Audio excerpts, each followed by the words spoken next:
Paz e graça a todos inscritos aqui no canal Teologando Presbítero Pedrosa para mais um vídeo. E no vídeo de hoje nós vamos tocar novamente na tecla do dízimo, com base nos vídeos que mandaram para mim nas minhas redes sociais. Antes disso eu queria pedir paciência a todos nos vídeos que vocês estão mandando para mim, que são muitos vídeos. Tem muita gente chegando nos comentários aí, pedindo: Pedrosa, analisa esse vídeo, Pedrosa, analisa esse vídeo. Tem gente que está mandando vídeos para mim lá nas minhas redes sociais, YouTube, Facebook, Instagram, WhatsApp, tá certo? Então tem muita gente mandando material. E a equipe aqui é só eu. Eu mesmo edito os meus vídeos, tá certo? Eu faço toda a grade, toda a edição. Então tenham paciência comigo, ok? Outra coisa, eu queria agradecer a você que está inscrito aqui no canal Teologando, você que é da família Teologando, que tem participado unanimemente nos comentários aí, comentando os vídeos, dando a sua opinião. Eu quero aqui agradecer a sua participação. Você e a sua participação são muito importantes para o crescimento desse canal, tá certo? Mesmo não sendo monetizado, mas eu glorifico a Deus pela vida de vocês e a participação de vocês neste canal. Deus abençoe a todos. Então, a proposta do vídeo hoje é falar sobre o dízimo, desconstruir a proposta do dízimo, mostrar a todos que não existe ensinamento apostólico para a prática do dízimo no Novo Testamento. Mas antes de trazer qualquer análise sobre isso, eu queria que vocês analisassem os vídeos que eu vou passar aqui, tá certo? Este vídeo aqui mandaram para mim, como outros também, e eu gostaria de analisar este vídeo à luz das Escrituras. Vamos lá. Então, irmãos, o que eu quero falar com vocês? Vamos ser abençoados pelo governo através dessa epidemia, né? Dessa luta que a gente está passando. Aí eu estava pensando, Deus, a palavra dele diz que ele cria caminhos na tormenta. Ele cria situações para nos abençoar. Deus, ele vai nos abençoar. Então agora é a hora da gente plantar, semear na casa do Senhor. Sim. Eu quero pedir uma coisa a vocês, minhas amadas. Pague o dízimo de tudo que você receber agora do governo. Não abra mão de você pagar o dízimo. Se for o seu filho, o seu esposo, converse. Mas, irmã Neri, meu esposo não é crente, ele não vai entender. Vai. Você vai conversar com ele e vai pedir para levar o dízimo do Senhor para a igreja.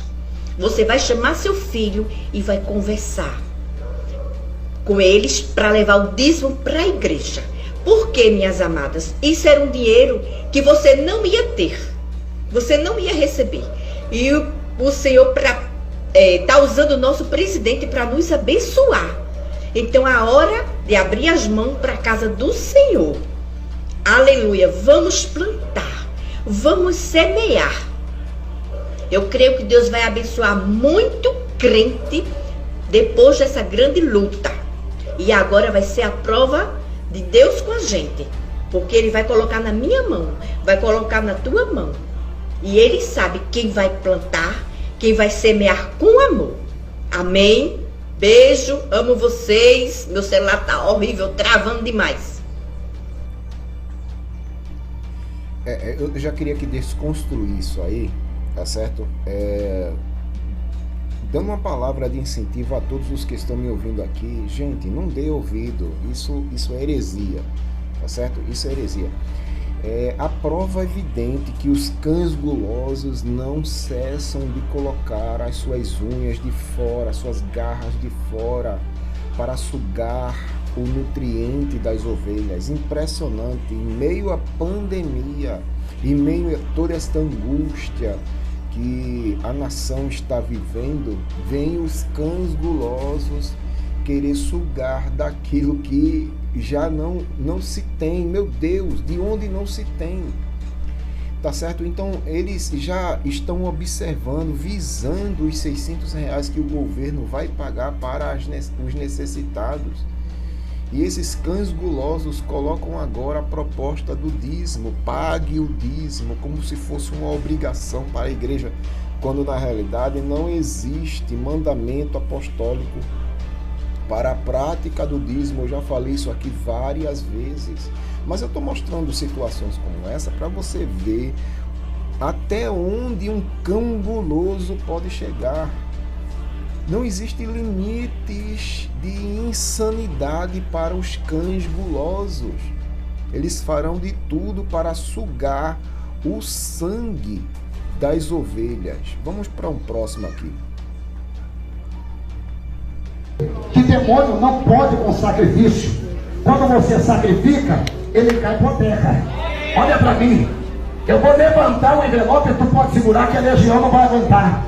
Senhor, se essa campanha do Senhor, se eu sou profeta, esse sacrifício expulsa demônio, olha aqui, sai da vida dele, segura aí, ó. E é demônio bravo, fica ligado, ó. É legião, ó. Olha a fúria do bicho, ó. É demônio bravo, olha aí, ó. Olha aqui, não deixa você cumprir. Pode soltar, André, pode soltar. 2, 3, 4, 5, André, pode soltar. Se é demônio, tá amarrado. Tem, aqui não, tá amarrado. Aqui não, tá amarrado. Bota ele de joelho, bora, de joelho, bora, vai ser nessa igreja, de joelho, eu te ordeno em nome de Jesus, de joelho de mão para trás. A igreja faz silêncio. Eu vou mostrar para você, aqui ó, uma legião de demônios, tinha 5 homens segurando. Demônio não se ora, demônio se expulsa. Demônio não se ora. Tem pessoas que vai cair aí, tem pessoas passando mal no meio do povo aí, ó. Tá? Olha aqui, meu filho. Olha aqui. Quando o Senhor, olha o olhar desse espírito maligno. Quando o Senhor colocar esse envelope dentro da roupa do menino, esse demônio vai urrar, vai gritar. E ele vai ser obrigado a sair daqui. Só coloca o envelope, não fala nada. Olha o poder do sacrifício, ó. Olha lá, ó. Tá amarrado. Vai botar. Vem pra aqui, ô Breno, vem daqui. Tá amarrado, em nome de Jesus. Vem, tá amarrado. Aqui não, rapaz. Aqui não. Olha o desespero dele. Tá amarrado.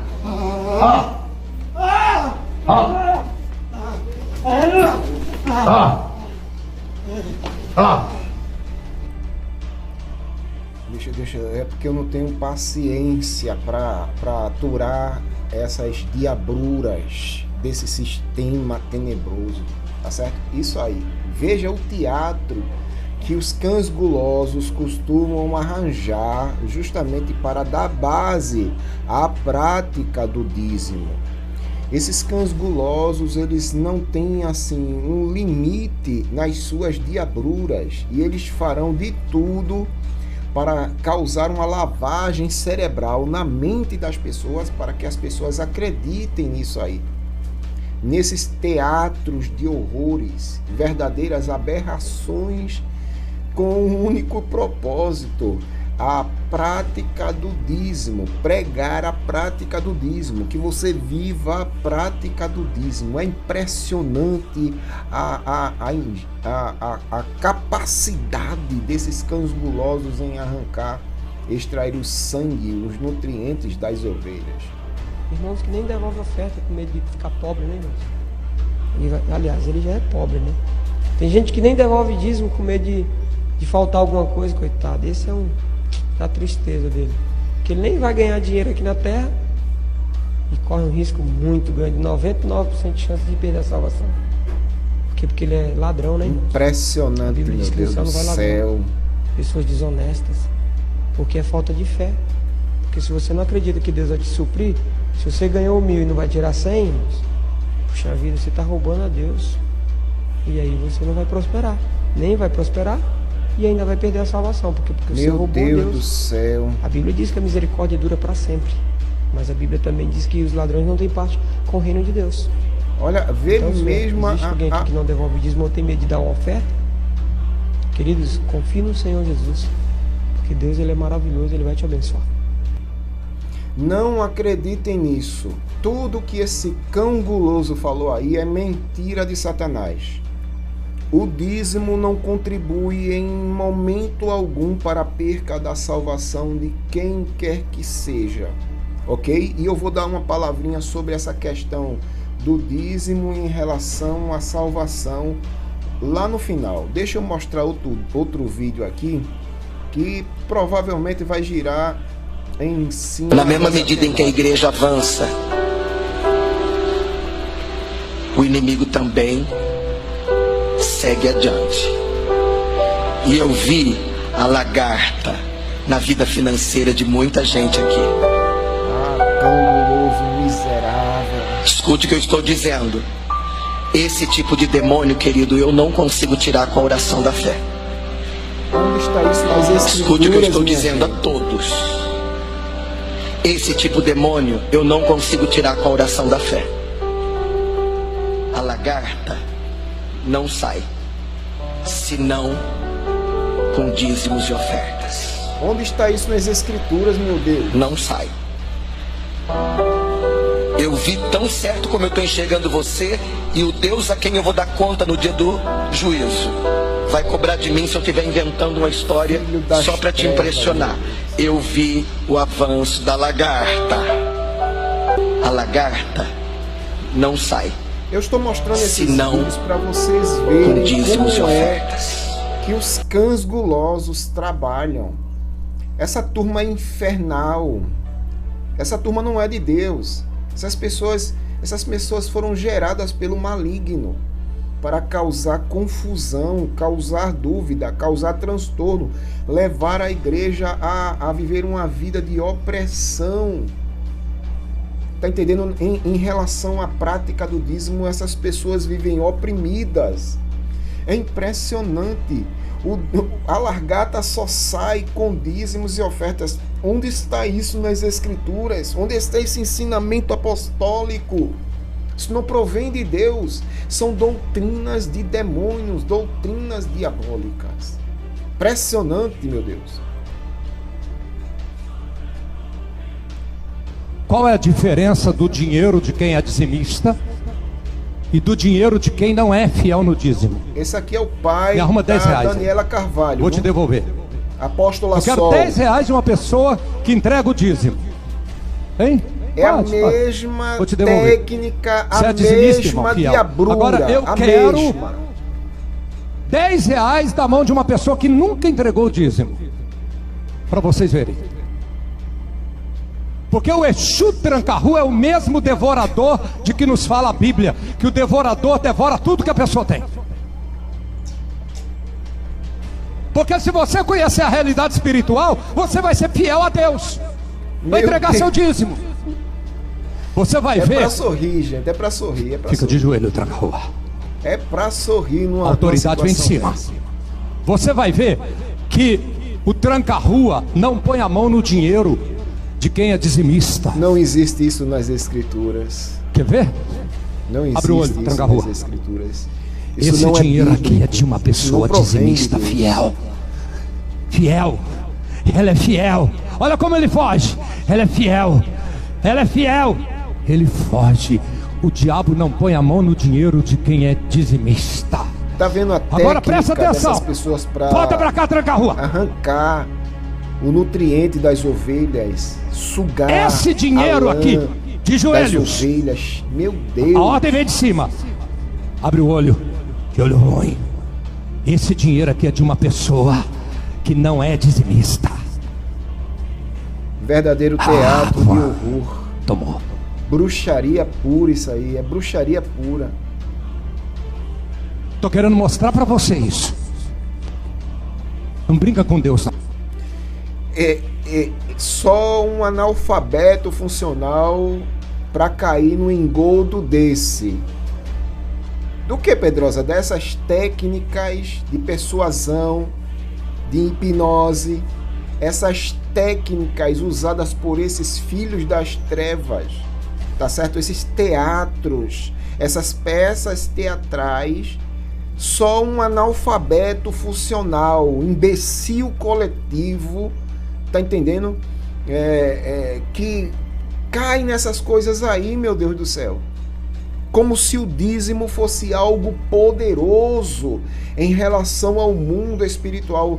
Não existe evidências bíblicas que dê base para isso. Eu desafio algum filho das trevas a me provar que o dízimo, ele tem poder para fazer qualquer coisa no mundo espiritual. Não existe base para isso. É impressionante o nível de idiotização desse povo. Nossos dízimos, nossas ofertas. Você que é dizimista, traga seu dízimo. Você que é ofertante, traga a sua oferta. Você que não é nada, não traga nada. Permaneça como você está, né? Você que não é nada, não traga nada. Veja que ele já começa a trabalhar com palavras as pessoas que não vão contribuir neste culto aí. Observe. Um alguém ingrato, um alguém que não participa do que o Senhor tem ministrado na sua própria casa. Toda vez que a gente fala isso, é claro que no coração de alguém que não contribui nada, vem aquela palavra sempre, né? Eu não dou dízimo porque eu sou contra o dízimo. Você está coberto de razão e tem direito de ser. Errado é você ser contra o dízimo e participar do que ele promove na igreja. Você está sentado num banco que foi comprado com dízimo doado pelos seus irmãos. Bom, ele foi comprado com as ofertas e as contribuições dos irmãos, seu falso profeta. Então, se as ofertas e as contribuições foram usadas para o melhoramento do templo, não igreja, do templo físico, ele tem por direito de estar aí, porque ele é igreja. Seu falso profeta deveria estar em pé. Não, você não deveria estar em pé porque esse tabernáculo foi pago com o dízimo dos teus irmãos. Você devia estar do lado de fora do tabernáculo. Não, você não deveria estar do lado de fora porque esse terreno foi comprado com o dízimo do seu irmão. Você deveria estar do lado de fora da igreja. Você não deveria ouvir essa palavra pela internet porque a internet é pago com o dízimo do seu irmão. Você não deveria participar de nada. Se você é contra, não deveria usufruir dos frutos dele. Você é desonesto. Eu vou pausar aqui antes de terminar o vídeo, porque eu não suporto, eu já vi esse vídeo várias vezes, eu não suporto as palavras desse falso profeta falando em relação ao dízimo, ameaçando as pessoas. Veja como um filho do diabo costuma fazer, ele costuma trabalhar a questão da ameaça. Tá certo? Não existe amor nessas palavras.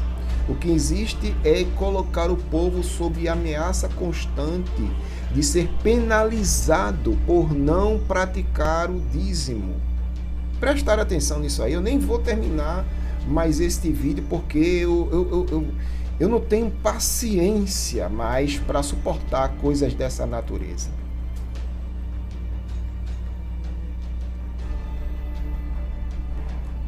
Dizimista. Eu vou falar uma coisa e pode pôr na internet, no YouTube, no SabTube, no Cabanaiatube, no CapetaTube, no FaceTime, no Face, o que você quiser.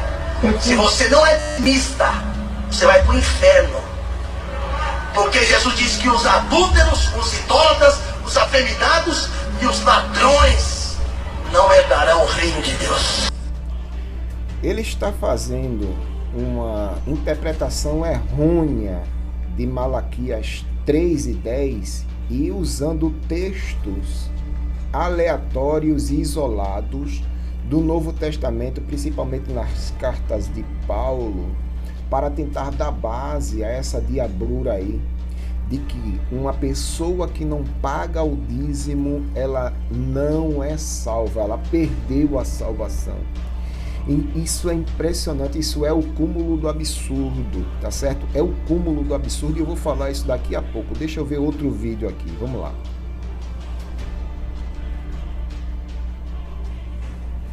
É reputar tudo isso por perda, a ganhar o Senhor Jesus. Você é dizimista porque você não vai para o inferno, porque se você não fosse para o inferno, você não daria o dízimo. Você não dá o dízimo porque você ainda não é salvo. Tem que ter paciência com esse povo, meu Deus. Tem que ter paciência. Eu torno a dizer novamente, o dízimo em nada contribui para a perca da salvação de quem quer que seja. Até porque eu creio firmemente que a salvação é um dom de Deus pela graça e o eleito que é alcançado por ela, por esta graça, por esta salvação, não perde a salvação. Salvação não se perde. Eu vou explicar por quê. No tribunal de Deus, no tribunal de Deus, eu era o condenado, ok? Leve em consideração, eu era o condenado. E o que é que aconteceu no tribunal de Deus? Eu fui substituído por Cristo Jesus. Cristo me substituiu no quesito da condenação. Então, Cristo se fez condenado por mim. Ele assumiu as minhas condenações. Então, no tribunal eu fui justificado pelo sacrifício de Cristo, porque Cristo, além de me substituir, ele tornou-se o sacrifício pelos meus pecados, ok? Então Cristo me substitui e é agora o sacrifício. E quando eu sou justificado, substituído e justificado, o sangue de Jesus Cristo me purifica de todo o pecado. Então veja, eu, além de ser justificado, eu tenho sobre mim o sangue de Jesus Cristo que me purifica de todo o pecado. É por isso que nenhuma condenação há para os que estão em Cristo Jesus, ok? E na cruz, o que é que Jesus faz? Na cruz, Jesus, ele assume o meu lugar e o meu pecado, o pecado de condenação. Entenda isso, o pecado que estava sobre mim era o pecado de Adão. Romanos capítulo de número 5, né? É o pecado de Adão que produz a condenação. E o que é que aconteceu? Jesus pegou esse pecado e cravou na cruz. O pecado original, que é o pecado de desobediência, que só Adão pecou esse pecado de desobediência voluntária, espontânea, consciente. Esse pecado de condenação, Jesus pegou ele e cravou na cruz, está cravado na cruz. Então, Pedrosa, resumindo, por que salvação não se perde? Porque o indivíduo agora justificado, ele não pode mais ser alcançado por esse pecado. Por quê, Pedrosa? Porque esse pecado de condenação está cravado na cruz. A não ser que este indivíduo seja mais poderoso do que o sacrifício de Cristo e tenha poder de subir na cruz e arrancar esse pecado de condenação de lá. É por isso que salvação não se perde. O indivíduo que é alcançado pela salvação da graça eficaz, ele é salvo, e salvação não se perde. Paulo disse, pela graça sois salvo, mediante a fé. Ok? Isso não vem de vós, é dom de Deus. Veja o verbo que Paulo usa. Paulo usa o verbo ser no presente do indicativo. Presente do indicativo é o verbo ser, não é o verbo estar. Se Paulo dissesse assim, pela graça estou salvo, verbo estar é estado. Esse copo está aqui, mas posso tirá-lo daqui e colocá-lo ali. Então estar é estado. O verbo ser não, o verbo ser é essência de Deus. Paulo diz, pela graça sois salvo. Segunda pessoa do plural, tá entendendo? Se transformar isso para a primeira pessoa do singular, Paulo está dizendo assim, pela graça eu sou salvo. Aleluia! Então é por isso que salvação não se perde, porque o indivíduo, agora justificado pela graça eficaz, pelo sangue de Cristo, ele está livre do pecado original, o pecado de Adão que está cravado na cruz. As minhas ovelhas ouvem a minha voz e elas me seguem. Eu lhes dou a vida eterna, jamais perecerão. E das mãos do Pai, ninguém as pode arrebatar. Salvação não se perde. O indivíduo que é resgatado das trevas para a luz e agora está debaixo da graça, o que é que acontece com ele? Ele vai receber de Deus toda a ajuda de Deus, porque ninguém está de pé porque quer. Ele vai receber de Deus toda a ajuda de Deus para permanecer firme até o fim. E o que é que Deus vai colocar à disposição dele? As armaduras de Deus, né? Revestíveis de toda a armadura de Deus para que possais estar firme diante das astutas ciladas do diabo. Claro, porque o diabo vai estar sempre tentando investir para minar a sua fé, mas nós temos a armadura de Deus, temos o Espírito Santo nos guiando, tá certo? Então Deus vai promover os meios necessários para que você agora, resgatado das trevas, permaneça firme até o fim. Então salvação não se perde em nome de Jesus, ok? Então, eu queria desconstruir aqui essa questão do dízimo. A prática do dízimo não é bíblica para a igreja. A prática do dízimo é bíblica para Israel. Ok? O que é que eu quero dizer então? Que não existe ensinamento apostólico para a prática do dízimo no Novo Testamento. Você vai procurar e não vai achar. E o que é que existe no Novo Testamento para a igreja? Existe a questão das contribuições. 1 Coríntios, capítulo de número 1, aliás, capítulo de número 16, versículo 1, diz assim: quanto à oferta para o povo de Deus, fazei vós também da mesma forma como orientei as igrejas da Galácia. Veja, Paulo orientou as igrejas da Galácia para que estes mesmos se preocupassem na questão das ofertas. O que é que Paulo diz? Versículo 2: no primeiro dia da semana, cada um de vós separe o que puder. Separe o que puder, de acordo com a sua renda. Então Paulo está ensinando aqui a questão da contribuição proporcional. Grave isso. E guarde para que não se faça coletas até quando eu chegar. Então, quando eu estiver entre vós, enviarei carta de recomendação aos homens que aprovardes para levarem as vossas contribuições para Jerusalém. Então, o que aqui Paulo ensina aqui em 1 Coríntios, capítulo 16, versículo 1, 2 e 3, contribuição e oferta voluntária, de forma proporcional. Vamos mais. 2 Coríntios, capítulo 8, versículo 9 em diante, diz assim: pois conheceis a graça do nosso Senhor Jesus Cristo, que, sendo rico, tornou-se pobre para a vossa causa, e para que fossem enriquecidos por sua pobreza.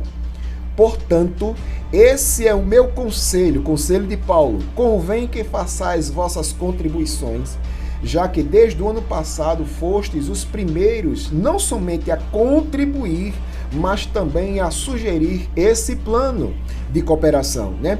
Agora, pois, completai a obra, a fim de que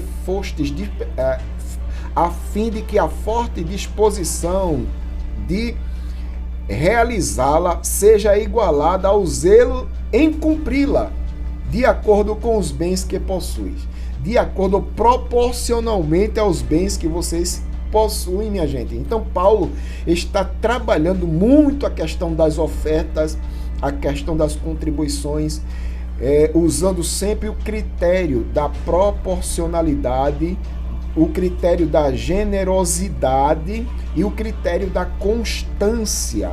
Veja isso também aqui, ó, 2 Coríntios capítulo 9, versículo 3. O versículo de número... Cadê? O versículo de número 5 diz: sendo assim, considerai necessário pedir a esses irmãos que vos visitem e preparem-se de antemão as vossas contribuições para que havia sido prometida, para que esteja pronta como oferta generosa. Veja o critério da generosidade aqui também, e não como algo arrancado da avareza, semeando e colhendo fartura. Ou seja, Paulo está trabalhando a questão da contribuição proporcional com generosidade, sem aquele sentimento de pesar, aquele sentimento de avareza, ok? Então Paulo ensina muito sobre a questão da proporcionalidade, da constância e da generosidade em suas cartas. Impressionante isso. 2 Coríntios capítulo 9, versículo 6. Lembrai-vos, aquele que pouco semeia, igualmente colherá pouco, mas aquele que semeia com generosidade, da mesma forma colherá com fartura. Cada pessoa coopere, contribua, conforme tiver proposto no seu coração, não com pesar ou com constrangimento, pois Deus ama ao doador que contribui com alegria. Ok? Para informar e mostrar a você que não existe nenhum mandamento, nenhum ensinamento, não existe nada no Novo Testamento que corrobore para a prática do dízimo. Não existe. E se alguém tentar forçar a barra, mostre para ele esses textos. Tá certo? Eu tenho até uma charge aqui, verdades sobre o dízimo, que certamente eles nunca vão ensinar a vocês. Dízimo nunca foi dinheiro, eram alimentos. 2. Deus só designou a tribo de Levi e os levitas para que recebessem os dízimos das demais tribos de Israel. 3. Os dízimos eram entregues de 3 em 3 anos. 4. Os únicos que poderiam receber os dízimos, fora os levitas, eram viúva, órfão e estrangeiro. 5. Em Malaquias 3:10, o profeta não está repreendendo o povo. Em nenhum momento Malaquias repreende o povo. A mensagem de Malaquias está sendo justamente para os líderes, a liderança, mas sim para os sacerdotes, pois eram eles que estavam roubando a Deus. 6. O devorador dito em Malaquias eram pestes, pragas daquela época, e não o demônio que os líderes de hoje pregam em seus púlpitos. E por último, abrir a janela do céu significava dar chuva em abundância de forma literal, para que o povo pudesse pagar. Ok? E só para concluir aqui, porque muita gente gosta de tentar forçar a barra, arrumar subterfúgios no Novo Testamento para dar base ao dízimo. Usam Mateus capítulo 23 e 23, Lucas 11 e 42. Aí eu tenho essa regrinha aqui, ó. Esses textos de Mateus e Lucas, o dízimo não é o assunto principal, apenas uma observação incidental para provar outro ponto, tá certo? Jesus não está querendo tocar no ponto do dízimo ali. O dízimo não é o assunto principal de Mateus 23 e Lucas 11. Segundo, não ordena que o cristão ofereça o dízimo. Terceiro, a intenção do autor é apontar os aspectos centrais da lei da justiça, misericórdia e fidelidade. Pode ver no texto, o texto está falando sobre isso. E quarto, 23, de 1 a 12, Jesus está falando para a multidão de discípulos. De 23 a 13, ele muda esse discurso para os fariseus. É exegese hermenêutica apurada do texto. Vamos para outro também que é muito comum essas pessoas usarem, Lucas capítulo 18, versículo 9 a 14. Começo com a mesma regrinha de hermenêutica. O dízimo não é o assunto principal, apenas uma observação incidental para provar outro ponto. Segundo, não ordena o cristão oferecer o dízimo. Terceiro, a intenção do autor é ensinar orgulho versus humildade através de uma parábola. Quarto, o fariseu hipócrita que disse ter dizimado não se justificava, ou seja, Jesus está passando uma mensagem completamente do contexto da prática do dízimo ali. E por último, Hebreus capítulo 7, de 1 a 10, é muito comum as pessoas quererem justificar, olha aí, existe prova nas cartas apostólicas da prática do dízimo, é só ler Hebreus capítulo 7, de 1 a 10. Todo o enredo de Hebreus 7, capítulo 7, versículo 1 até o versículo 10, está mostrando Jesus Cristo no seu sacrifício é superior, e todo o processo de Abraão com Melquisedeque ali no texto é só apenas ilustrativo, mas a intenção maior de Hebreus 7, de 1 a 10, é mostrar a superioridade do sacrifício de Cristo. Amém? Então, se você gostou deste vídeo ou tem uma opinião contrária à minha, deixa essa opinião aí no rodapé, nos comentários, compartilhe esse vídeo, faça com que este trabalho chegue o mais longe possível para a glória do nome do Senhor Jesus. Resumindo, o dízimo não contribui em nenhum momento para a perca da salvação de quem quer que seja, ok? Ponto. Pagar o dízimo é uma obrigação? Não. O dízimo é para a igreja? Não. Ok? Não existe ensino apostólico para a prática do dízimo no Novo Testamento. Viva debaixo da graça. Você é comissionado apostolicamente a contribuir e a ofertar para o crescimento do reino de Deus e para a manutenção do mesmo. Amém? Que Deus te ajude E que Deus te abençoe no nome de Jesus e até o próximo vídeo.